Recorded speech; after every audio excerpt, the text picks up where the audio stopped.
Hey everybody, it is time for another movie review. A while back I watched the first Rambo movie, so we're getting on to Rambo 2 or First Blood Part 2, Second Blood, whatever name you want to call it.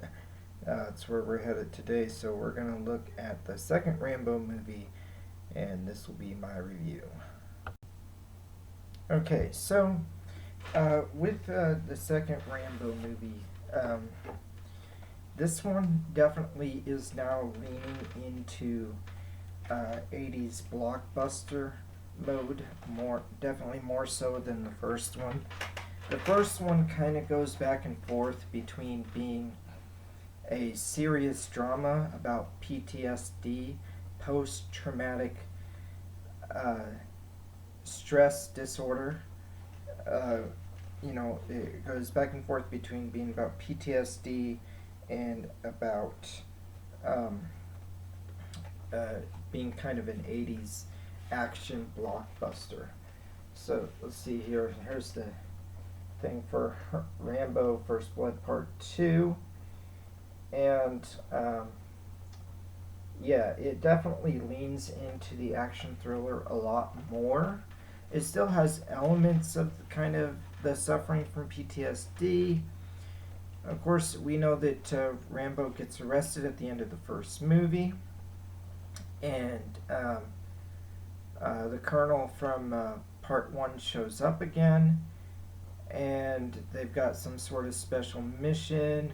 Rambo was said to be the perfect guy for the mission. I guess they typed it into a computer or something. There's a lot of messaging in this movie about the use of computers and in the military and stuff, and how they should never. I think it's kind of an early like conflict of like saying maybe computers should replace people, and then the message of the movie is that really you can't replace people with computers. But that conflict of should we replace people with computers and stuff kind of comes up in this movie a little bit, to the point at the very end of the movie Rambo just unloads a machine gun on a bunch of computers. So that's really interesting. Um, but this movie is one where, like I said, it much more goes for the action, but there's still that drama element, and basically they send him on a mission to find out whether or not there's POWs at this certain camp. Now, throughout, there's this kind of shady character who's kind of in charge of the mission, and basically um, he doesn't want them to find any POWs. I don't know. I don't know what rank he holds. He's some sort of congressman or somebody who reports to Congress. And he basically, it's set up that he doesn't want to upset the status quo. He doesn't want to tell Congress that there are still people missing in Vietnam, American soldiers missing in Vietnam. It'd be much easier if you just believed that they were all dead and they weren't being held as prisoners, as POWs. Um, and so Rambo, I think part of his backstory from the first movie is that in Vietnam he was in a POW camp for a while, but managed to escape. So, he's just this really awesome fighting machine. And of course, at the end of the movie, he not only locates the POWs, which all they wanted him to do was take pictures. Um, and the idea was that I think it's revealed in the movie, if he had found that there were POWs in the camp and taken pictures of them and come back successfully, all they were going to do was claim, or they lose the photos and claim they never saw them. Of course, they didn't tell Rambo and the other guy this. They're like, oh no, if you do find, we'll send in a rescue team to rescue them. Um, that turned out to be a total lie. Rambo, the first time around, actually does escape with one of the POWs, and when they see him with the POW at the extraction point, they pass him by and decide not to pick him up, because again, the whole mission was not to get the POWs, but to prove that they didn't exist. But it turns out they do exist, and then so At the end of the movie, Rambo finally does actually save all the POWs. So he gets those prisoners of war out and and finds them all and saves them all. So saves all the ones that were in that camp. At least I'm sure there were other camps where prisoners were being held, and he tells them that they should go looking for the other prisoners and this, that, and the other. But um, so Rambo doesn't go back to the United States. He stays and he's going for the border of some other country or something, and he wants some country that's like friendly to American tourists, but not actually going back to the United States, where he might still have to face some legal actions. I mean, they're gonna try to get him a pardon from prison, but they've proven themselves untrustworthy in the past. So Rambo would rather just kind of walk off into the sunset and do his own thing. Going back to America might mean going back to prison for him. So, um, yeah, really action-packed movie. I mean, there's lots of drama moments. There's lots of traveling back and forth between places. But when the action does happen, it's pretty hot and heavy. Rambo is supposed to meet a contact. When he gets there, he meets the contact. He's kind of surprised that the contact is female. She does end up helping him quite a bit during the movie. At one point, he gets captured. She helps him escape. Um, but she ends up dying. She ends up dying right around the time that they start to build a little interest in each other, and it seems like they're warming up to each other, and they kiss. Right after they kiss, she dies. So I guess there's some spoilers here, but this movie's been out since the '80s. Come on.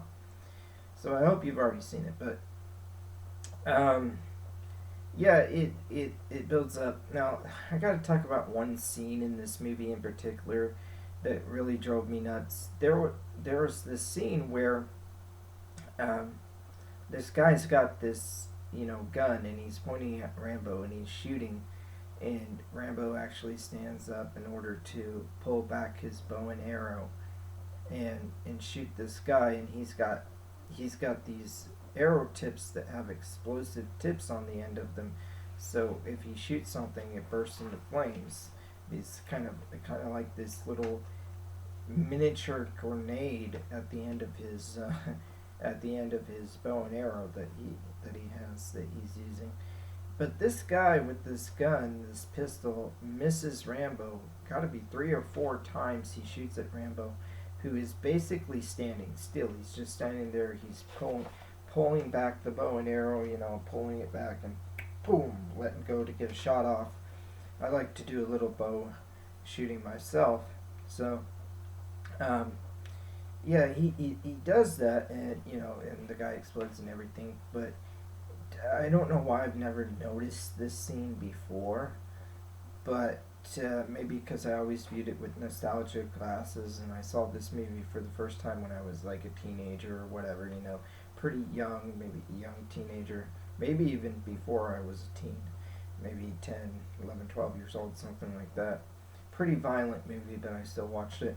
Um, I never noticed this before, but man, they're really asking you to just suspend your disbelief with that one. Like, that guy misses so many times, and Rambo is just standing there. He should have been able to hit Rambo.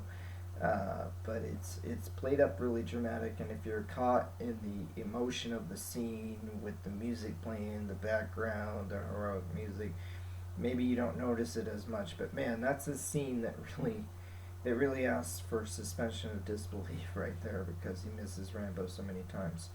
Um, but anyway, all in all, it's a fun action movie. I enjoyed it.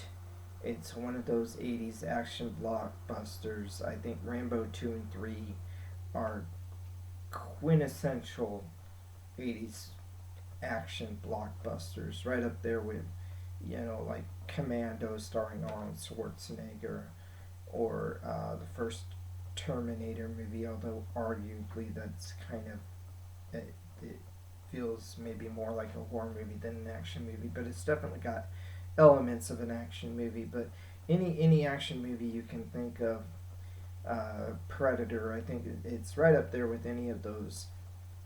Um, yeah, it's just a fun action movie, and um, it, you have all the stuff going on, the rescuing the POWs. I don't know if I mentioned this in when I watched the first Rambo movie. I think it was the first Rambo movie. Um, I remember thinking that the theme or the song that played at the end of the movie in the end credits was one of the worst end credit songs ever in the first Rambo movie, and the second Rambo movie follows suit.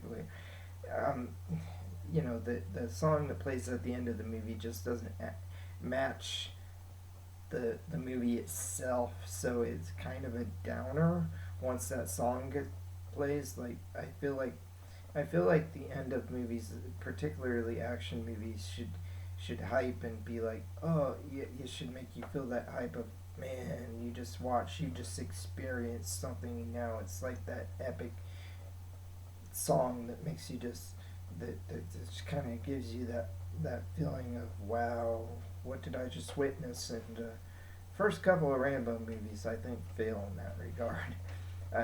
I know it's a weird thing to criticize the ending credit song of a movie, but I just think that it was poor choices. And I wanted to mention that for Rambo 2, I think I might have forgotten to mention it in my review of the first Rambo movie, so if I did, definitely both of them seem to have pretty bad songs that just don't really fit the tone of the movie at the very end.